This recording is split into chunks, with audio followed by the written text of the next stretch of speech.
Kita langsung pada hikamnya Ibn Athaillah Sakandari. Kami harap buku ini dimiliki. Ini ringan. Kalau tidak salah ada catatan. Kalau tidak ada, tim agar ditambahkan. Jadi kalau ada tambahan-tambahan dimasukkan nanti. Karena nggak mungkin buku sekecil ini harus mencakup semua yang terjadi. Baik, langsung kita kepada hikamnya Imam Ibn Athaillah Sakandari. Kita sampai kepada munajatnya Imam Ibn Athaillah. Kita sudah sampai kepada munajatnya. Ilahi anta ya Allah, ya Allah, antal mu'nisu lahum haitsu hashathumul awalimu. Imam Ibn Athaillah Sakandari mengadu kepada Allah dengan penuh kesadaran. Antal mu'nis. Mu'nis itu adalah kalau kita dengan sesama adalah kawan dekat yang menyenangkan. Jadi anasa yukni anis, kawan dekat yang menyenangkan, ngobrol enak, ngomong enak. Kalau perempuan anisah, kalau orang namanya anisah harus menjadi wanita yang enak diajak ngobrol sama suami. Namanya anisah. Anis. Anisa adalah kawan dekat yang enak diajak ngobrol, bikin kita nyaman dan seterusnya. Dan yang zat yang paling indah kita dengannya adalah Allah Jalla Jalaluh. Maka dikatakan anta al-mu'nis, penghibur sejati adalah Allah. Sehingga di saat Allah memberikan kesenangan, hiburan kepada seorang hamba tanpa syarat. Dan memang bahagia tanpa syarat. Bukan syaratnya dunia. Siapa yang mengatakan dunia syarat bahagia? Banyak orang kaya tidak bahagia. Siapa bilang syaratnya bahagia harus ada tahta? Banyak orang punya tahta tersiksa. Bahkan di sana ada orang yang hidupnya sangat fakir, tapi ternyata Allah berikan kebahagiaan di dalam dirinya. Maka sadari bahwa kebahagiaan hanya Allah. Al-Mu'nis, pemberi kesenangan, ketenangan, kebahagiaan sejati adalah Allah. Andal Mu'nis, engkau zat yang memberikan kesenangan, ketenangan lahum kepada mereka semua. Kepada manusia ya Allah. Haitsu auhasyatumul awalim, di saat alam awalim itu adalah semua semesta. Di saat semesta membuat mereka gelisah. Jadi semesta ini membuat kita gelisah. Dan baru akan menjadikan itu semuanya menjadi kita senang kalau Allah berikan kesenangan kepada kita. Manusia di samping kita ini sebetulnya itu adalah bikin kita susah atau bikin kita senang?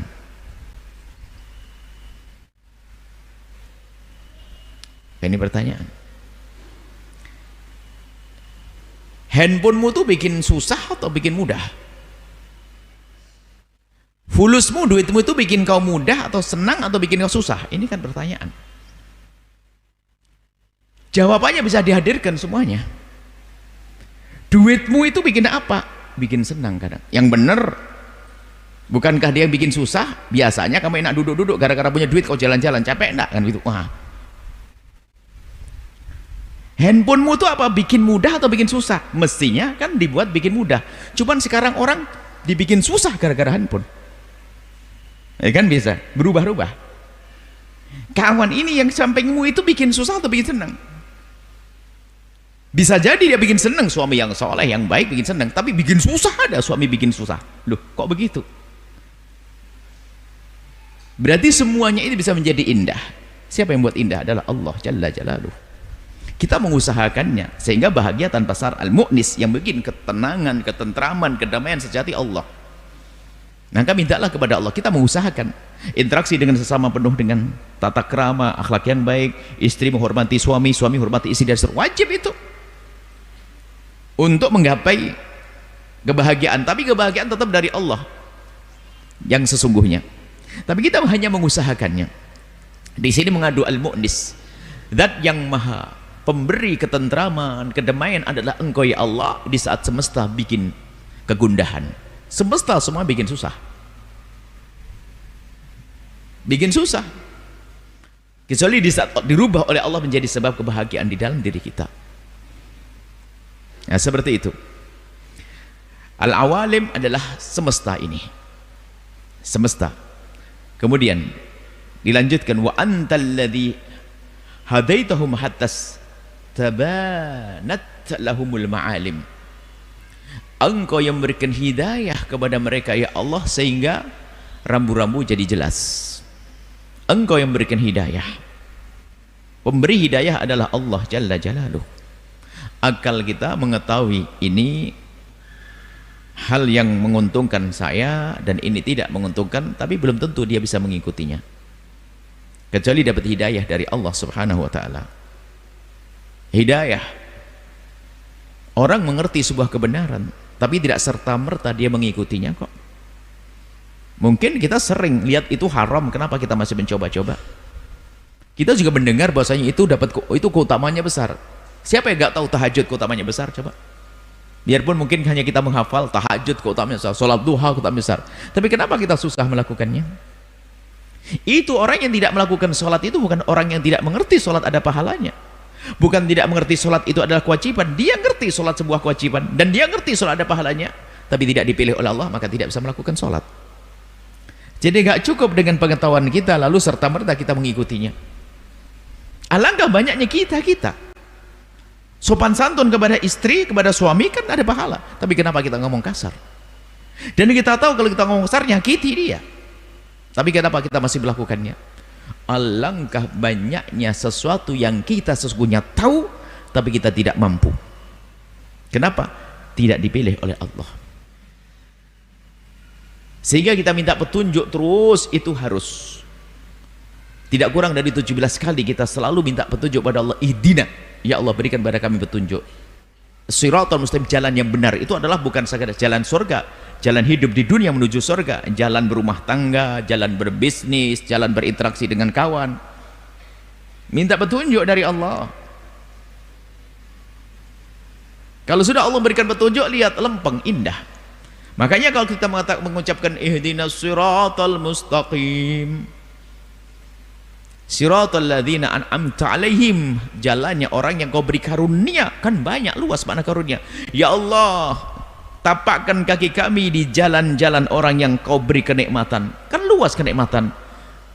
Jalan kenikmatan orang dalam rumah tangga, saya pengen seperti mereka. Berbisnis dia kaya raya, rezekinya halal, banyak amal, enak di dunia, enak di surga. Saya pengen kayak itu ya Allah. Umar bin Abdul Aziz adalah hamba seperti kami ya Allah. Kalau telah kau pilih Umar bin Abdul Aziz menjadi seorang khalifah yang sangat adil, saya pengen kayak dia. Ihdinas siratal mustaqim, tunjukkan kepada kami jalannya Umar bin Abdul Aziz. Tunjukkan kepada kami jalannya tetanggaku yang hidup rumah tangganya kok bahagia banget, kenapa saya ribut terus ya Allah? Ihdinas siratal mustaqim, kita sadar minta kepada Allah petunjuk. Bahkan dalam Fatihah itu kalau kita renungi dahsyat sekali. Ini urusan petunjuk, terus kita minta kepada Allah. Ihdinas siratal mustaqim, ihdinas siratal mustaqim. Engkau yang berikan petunjuk kepada mereka ya Allah sehingga menjadi jelas. Jadi jelasnya rambu-rambu karena Allah memberikan hidayah, bukan karena kita faham. Kalau faham bisa pura-pura tidak tahu, kan begitu? Hanya sekedar faham tapi tidak beri petunjuk Allah bisa dirubah. Pura-pura tidak, sebenarnya dia ngerti rambu-rambu belok kanan, cuman saya pengen terus, pura-pura nggak tahu. Oh kelewat begitu, pura-pura nggak tahu. Sengaja ngomong, mungkin satu mobil diajak ngobrol biar nggak ngeliat rambu-rambu, biar lewat. Kenapa? Saya pengen bawa ke toko seberang. Kalau ke toko segini, itu kan toko seberang sahib saya, biar belanja ke sana. Oh kelewat, ya Allah. Oh ya biar saja belok. Nah jahatnya. Kan bisa saja begitu. Begitu juga urusan-urusan kebaikan. Kita tahu itu kebatilan, kita pura-pura tidak tahu. Padahal kita mengerti itu keharaman. Sehingga tidak ada satu hamba yang mampu meninggalkan satu kemaksiatan kecuali karena ditolong oleh Allah. Maka mintalah pertolongan kepada Allah. Dan tidak ada satu orang pun bisa melakukan satu kebaikan kecuali karena dipilih oleh Allah. Tidak akan bisa berderma 1.000 rupiah, tidak akan mampu sujud sekali sujud kecuali karena dipilih oleh Allah. Maka hendaknya kita menyadari saat kita baca surat Al-Fatihah itu untuk ini. Iyyaka na'budu, ya Allah, kepadamu lah kami mengabdikan diri kami, dengan tenaga kami, dengan pikiran kami, dengan lesan kami, dengan apapun, dengan harta kami, dengan tata kami, ya Allah. Kami ingin mengabdikan diri kami kepadamu, ya Allah. Tapi kami tidak akan mampu mengabdikan dengan benar kecuali dengan pertolonganmu. Maka ya Allah, wa iyyaka nasta'in, kepadamu lah ya Allah kami mohon pertolongan. Biar ditolong oleh Allah. Nah, seperti itu. Jadi waktu kita baca Fatihah ya sadar ya Allah, ini ya nasta'in, aku punya duit ya Allah, jadikanlah kami bisa berbuat baik dengan hartaku untuk nolong tetangga. Ya Allah, ponakanku gara-gara bapaknya kurang ajar sama saya, kenapa saya kok tidak peduli sama ponakanku? Dendam sama saudaranya, ponakannya ikut imbas. Bisa saja semacam itu. Lah kita minta kepada Allah untuk melakukan kebaikan. Yang memberi petunjuk adalah Allah. Hidayah dari Allah. Kemudian dilanjutkan ini. Sehingga dengan hidayah ma'alim rambu-rambu menjadi jelas. Hidayah ma'alim menjadi jelas. Maka fikih itu hukum bisa dirubah-rubah. Fikih ada pendapat para a'immah, sehingga di dalam kita mengambil fatwa hukum, di saat ulama berbeda pendapat dalam hal yang boleh berbeda pendapat, sebab nanti hukum itu ada yang kita tidak boleh berbeda, yang sudah masuk wilayah ijma' atau urusan keyakinan, usul akidah nggak boleh berbeda. Tapi ada di sana yang boleh berbeda. Jika berbeda boleh kita mengambil ini itu boleh saja, tapi catatannya jangan dengan hawa nafsu.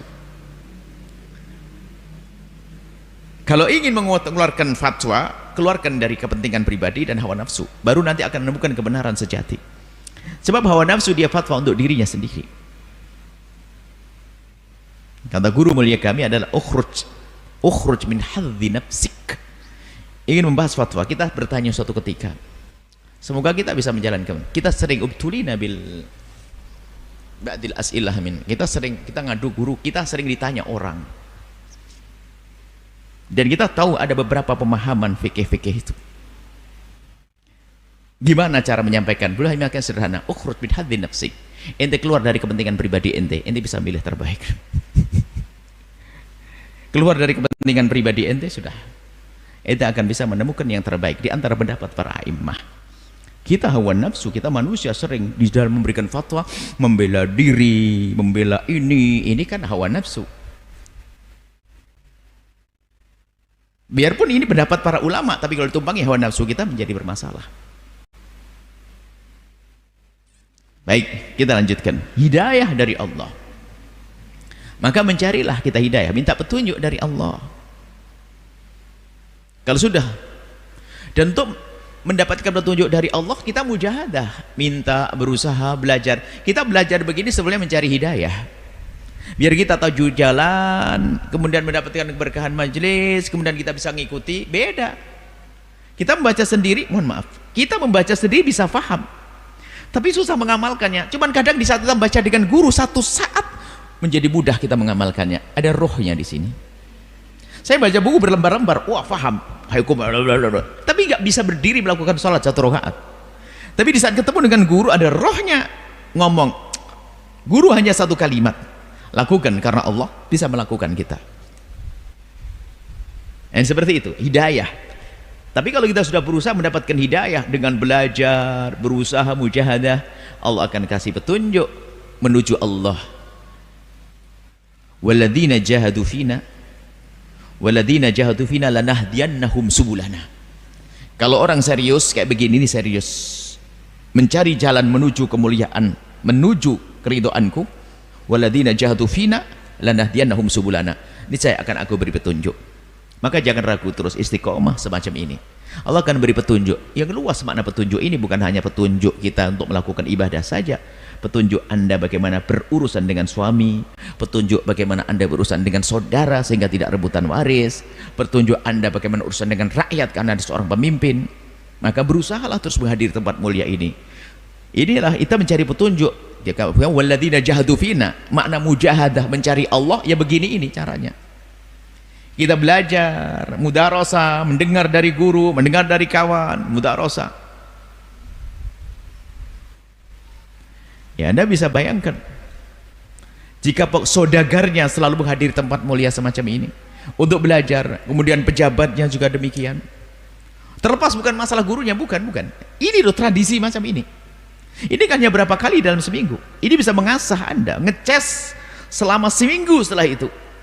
Paling tidak masih ada rohaniat, ada rahmat yang Allah janjikan diturunkan di tempat semacam ini. Faham atau tidak faham, bahkan orang datang ke tempat ini sudah mendapatkan rahmat,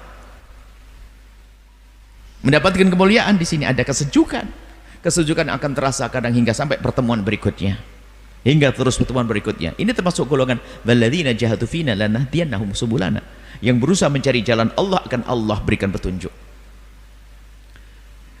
Wa malladzi faqada man wajadak. Kalau sudah orang kenal engkau ya Allah, apa yang akan dianggap telah hilang darinya? Kalau sudah mendapatkan engkau ya Allah, apa ada istilahnya ada yang hilang? Karena Allah adalah memiliki segala-galanya. Kalau sudah menemukan Allah, merasa dekat kepada Allah, maka tidak ada yang merasa, tidak akan ada yang dirasakan hilang setelah itu. Umalladzi faqada, apa yang akan dirasa hilang kalau orang sudah menemukan engkau? Engkau adalah segala-galanya. Gambarnya begini, kalau sudah dapat lain, gampang. Allah. Makanya ini adalah, kalau kita lanjutkan dalam pembahasan, yang berpegang kepada Allah semakin kuat, akan semakin hilang kegelisahan. Agar semakin hilang kegelisahan. Tapi jangan dianggap kalau orang sudah berpegang dengan Allah lalu tidak bisa baik dengan sesama. Oh tidak, itu salah menafsiri kedekatan kepada Allah. Sebab kedekatan kepada Allah ini justru ditandai dengan kedekatan kita kepada hamba Allah pada akhirnya. Seorang istri mengabdi kepada suaminya karena Allah, dia tidak akan menemukan kecewaan sampai kapanpun. Seorang suami mencari nafkah karena Allah, dia tidak akan menemukan kecewaan sampai kapanpun. Seorang istri mengabdi kepada suaminya karena Allah, dia tidak akan menemukan kecewaan biarpun sang suami belum berterima kasih, karena dia tahu bahwa ini karena Allah. Senyum mudah dihadirkan oleh dia, dan begitu seterusnya. Allah nggak ada lagi setelah itu kegelisahan, dan itu perlu proses, dan setiap orang berbeda-beda, sehingga orang begitu mudahnya dia melakukan kebaikan dan dengan kepuasan sepuas-puasnya karena sudah kenal Allah. Sehingga membangun masjid dia senang, 1 miliar, 2 miliar, 3 miliar, hilang duitnya, tapi kenapa dia senang?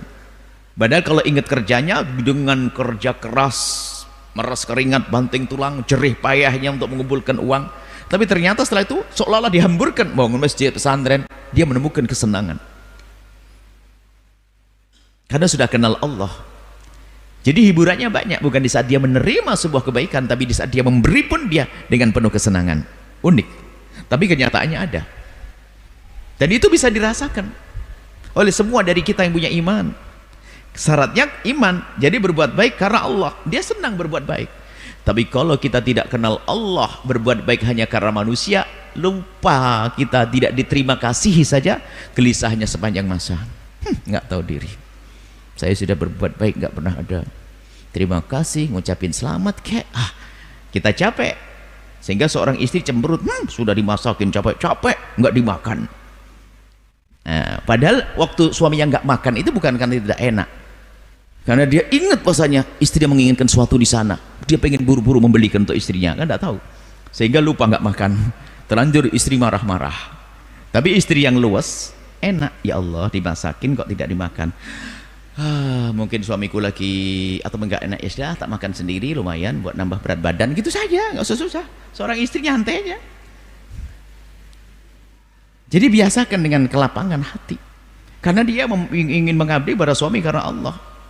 Begitu juga sama. Baik, kalau sudah kenal Allah, tidak ada yang hilang setelah itu.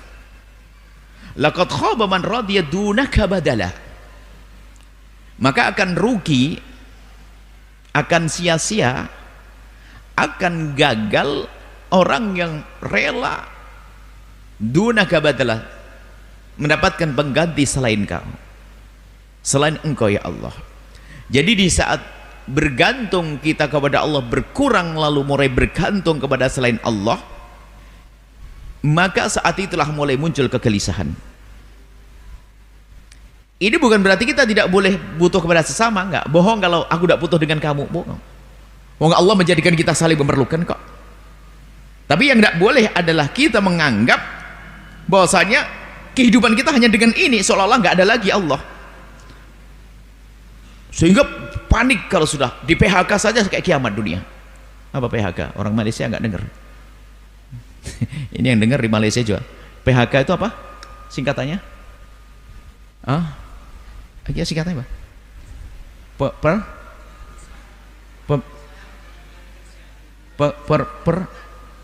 Pemutusan hubungan kerja. Begitu sayang. PHK kita ngerti maksudnya, tapi singkatannya belum tahu. Maksudnya, wahai orang Malaysia, jadi satu orang bekerja di sebuah perusahaan, di sebuah company, kemudian setelah itu diputus, tak boleh kerja lagi. Nah, itu PHK. Sebab kita ngomong di Singapura HP, nggak ngerti apa itu HP. Tape goreng kali, HP. Apa itu HP? Handphone, wah HP. Orang Indonesia kan suka singkat-singkat ya. Baik, sementara yang mendengar orang banyak. Baik. Diputus kerja di sebuah perusahaan, dia ingat Allah, barangkali aku akan dipindah ke tempat yang bakal aku dapatkan rezeki lebih banyak lagi. Selalu husnudzon kepada Allah, gagah dia, tidak pernah merasa gelisah, enak hidupnya karena dengan Allah. Tapi lihat, kalau sudah lupa kepada Allah, dia merengek, menangis, sampai barangkali dia bisa melakukan keharaman demi itu semuanya. Kenapa? Terjadi sogok menyogok karena lupa kepada Allah. Bahkan mungkin wanita menjual kehormatannya, lupa kepada Allah demi sebuah tahta. Ini karena tidak kenal Allah. Baik, kita lanjutkan. Laqad khaba man radiya dunaka badala. Sungguh telah berugi dan tidak beruntung orang yang rela dengan pengganti selainmu, ya Allah. Kita boleh menjadikan orang tua kita sebagai tumpuan, suami sebagai tumpuan, orang tua sebagai tumpuan. Tapi kita harus sadar bahwasanya dia milik Allah. Semoga suaminya panjang umur semuanya. Bisa saja esok hari diambil kan? Lalu apa setelah diambil? Apa kita anggap dunia kiamat? Kan tidak. Semoga panjang umur. Tetap kita minta panjang umur, tapi biarpun kita minta panjang umur tetap harus mati. Di antara kita harus yang mati duluan, harus. Tapi kebiasaan pandik ini yang menunjukkan kurang tawakal, kurang iman. Menangis boleh, tapi tidak boleh kita marah dengan apa yang Allah berlakukan kepadanya. Menangis sedih baginda Nabi di saat Sayyidina Ibrahim putra beliau wafat, menangis. Akan tapi beliau berkata, al-ainu tatma, mata berlinang, wal qalbu yahzan, hati boleh sedih, tapi aku tidak berbuat kecuali yang diridhai oleh Allah. Yang nggak boleh adalah putus asa, seolah-olah tidak lagi tumpuan.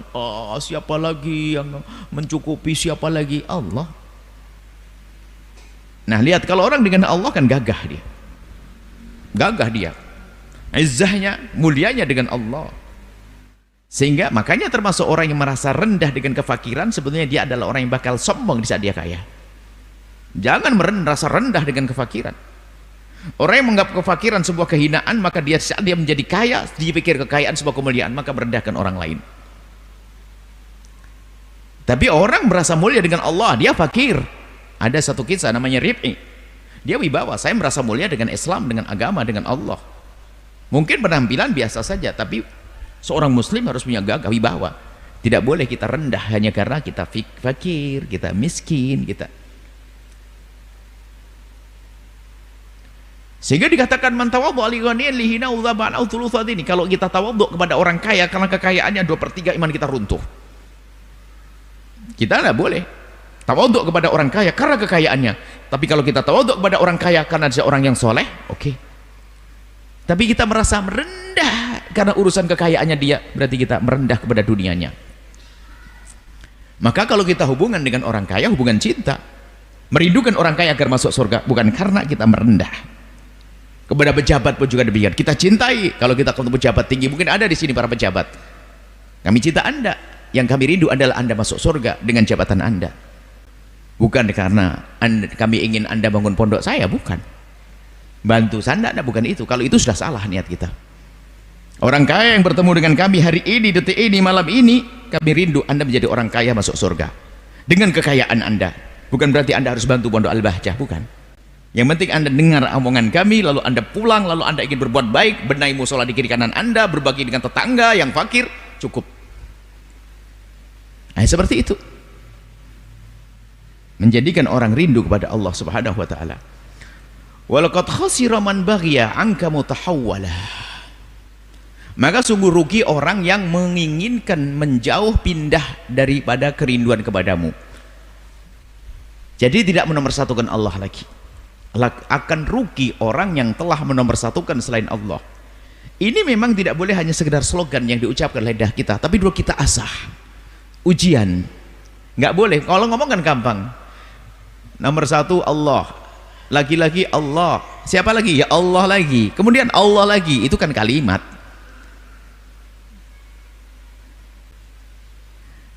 Akan tapi sudahkah di saat kita mendengar surat Allahu Akbar ngantuk? Allah lagi atau tidur lagi? Tetangga kita fakir, kita tahu saya punya uang cukup, pengen memperbaharui mobil saya atau membantu rumah tetanggaku. Ini adalah godaan, ujian. Kalau hanya mengatakan nomor satu Allah, gampang. Nomor satu Allah, gampang. Akan tapi adalah perlu diuji kita. Haram saya lihat, saya melihat haram sebelah. Saya harus berani menutup di handphone saya yang haram. Saya akan buka, baca zikir. Saya ujian untuk saya. Nah, ini adalah menunjukkan bahwasanya kita tidak ingin berubah dari menomorsatukan Allah pada menomorsatukan yang lainnya. Sekarang menomorsatukan selain Allah biarpun bukan maksiat sudah menjadi sebuah kesalahan. Tapi berlatih biarpun mula-mula hanya sekedar teori dohir, kita memaksakan diri kita menjadi kebiasaan. Tidak, saya ingin melakukan maksiat. Tidak, Allah. Ini berusaha terus begitu. Perlu namanya proses. Sehingga di saat dalam kebiasaan rumah kita, dahulukan Allah dulu. Untuk Allah, karena Allah. Ini juga insya Allah akan dilanjutkan dalam munajat selanjutnya. Bagaimana menomorsatukan Allah Subhanahu wa ta'ala. Nah, ini ada insya Allah. Ilahi kaifa irja insya Allah. Jadi bagaimana kita berlatih menjadikan Allah, menomorsatukan Allah. Cuman ya ini ada catatan, di saat seorang hamba menomorsatukan Allah bukan berarti lupa istri, lupa suami. Itu salah konsep. Salah konsep. Saya ingin sholat di masjid berjamaah, saya ingin ikut pengajian begini nih, ibu yang solehah. Sementara suaminya pulang kerja dari Semarang, yang besok pagi abang berangkat lagi loh, yang seolah-olah berkenal pengajian dengan Buya karena Allah. Enggak. Justru mendahulukan nomor satukan Allah adalah mengabdi kepada suamimu semalam ini. Ngajinya ntar dulu. Jadi hawa nafsu. Ayo, yang nggak pakai izin dengan suami sama tadi. Ayo, dapat izin dulu dari suaminya. Jangan dia suaminya yang sangat kangen Anda tinggal pergi ke sini. Hati-hati. Itu hawa nafsu. Seolah-olah dia menomorsatukan Allah di sini. Oh tidak. Dia menomorsatukan hawa nafsunya. Hawa nafsu gayanya ibadah. Itu lebih bahaya lagi. Hawa nafsu gaya ibadah. Ibadah dengan Allah itu enak. Ternyata dengan istri juga jadi nilai ibadah. Cengkrama dengan sahabat nilai ibadah. Indah sekali ibadah. Makan enak ternyata jadi ibadah. Kalau mudah kenal Allah, itu menjadikan semuanya Allah. Saya pengen beli mobil, bagaimana mobil saya untuk menjadikan Allah? Saya pastikan mobilku harus aku jadikan mobil jadwal untuk ngaji, untuk ini, untuk itu. Oh, menomorsatukan Allah. Saya pengen bangun rumah megah. Bismillah. Kenapa? Niat yang benar untuk melindungi keluarga dan sebagainya. Aku akan jadikan rumah ini tempat apa? Misalnya untuk ngaji dan sebagainya. Jadi selalu Allah, menomorsatukan Allah begitu. Bukan meninggalkan dunia, jadikan dunia kita untuk Allah. Nah, itu menomorsatukan Allah tuh maknanya begitu. Bukan Anda tidak boleh punya duit, tidak. Bukan berarti lalu tidak mau nikah, saya ingin ibadah dengan Allah, tidak. Menikah dengan niat saya akan menikah untuk mengabdi kepada istriku. Saya akan muliakan istriku di rumahku. Lumayan pahala melayani istri adalah istimewa. Suami niat begitu terus. Maka itulah maknanya menomorsatukan Allah adalah justru dengan mengabdi kepada hamba Allah karena Allah. Atau berbuat baik kepada hamba Allah karena Allah. Mencari dunia karena Allah, itu menomorsatukan Allah. Jangan salah memahami. Menomorsatukan Allah di masjid, istrinya kelaparan di rumah, neraka yang dicari. Di masjid carinya neraka. Umroh bolak-balik, rebutan waris belum beres, ke neraka lewat Mekah. Jadi tidak menomorsatukan Allah. Menomorsatukan Allah itu mudah, indah. Makanya kalau orang baik kepada Allah yang sesungguhnya pasti baik dengan sesama manusia. Itu gak bisa ditawar itu. Kalau orang baik kepada Allah dengan sesungguhnya pasti indah di antara sesama. Susah mencaci umat Nabi Muhammad. Susah zalim pada istri, susah zalim pada suami. Makanya congkak dalam beribadah itu adalah dia baik kepada Allah tapi semakin keras kepada hamba Allah. Dia tidak karena Allah. Sudah gak usah pakai tawar-tawaran ini. Yang baik kepada Allah tapi tidak baik dengan manusia, maka dia tidak baik kepada Allah. Banyak urusan keimanan hubungan dengan manusia, dengan keluarga, dengan tetangga, dengan istri dan seterusnya. Semoga Allah menjadikan kita orang yang bahagia dunia akhirat, indah di dunia hingga kelak di surga bersama baginda Nabi Muhammad. Wallahu a'lam bishawab.